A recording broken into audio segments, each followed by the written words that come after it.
Telangana Congress party India కూటమి సుదర్శన్ రెడ్డి గారిని దేశానికి వైస్ ప్రెసిడెంట్ చేయాలని నామినేట్ చేశారు. ఈరోజు సెప్టెంబర్ 9th ఎలక్షన్. సూటిగా చెప్తున్నాను, ఒక బీసీ సీనియర్ మోస్ట్ లీడర్ అయిన హనుమంతరావు గారిని ఎందుకు నామినేట్ చేయలేదు?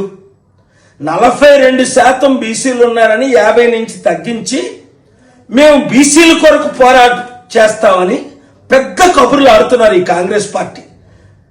55 సంవత్సరాలు కాంగ్రెస్ పార్టీ దేశంలో ఏలింది. 12 మంది రెడ్డిల్ని ముఖ్యమంత్రి చేసింది 2 తెలుగు రాష్ట్రాల్లో. ఏ ఒక్కరోజైనా బీసీల పట్ల న్యాయం చేసిందా? లేదు. అదే ఒక హనుమంతరావు గారు లాంటి క్యాండిడేట్ని పెట్టమని నేను రికమెండ్ చేశాను, ప్రపోజ్ చేశాను. వాళ్ళ ఎంపీలు ఉంటుండగా మాట్లాడాను, చేయలేదు. చేసుంటే మోదీ మెడలు వంచి 788 ఎంపీలతో బెట్టింగ్ యాప్ లోక్సభలో రాజ్యసభలో బిల్లు పెట్టి పాస్ చేయించానా లేదా?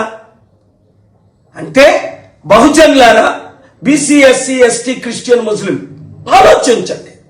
నేను చెప్తుంది సత్యమా కాదా? కాంగ్రెస్ పార్టీ రెడ్డిల్ది,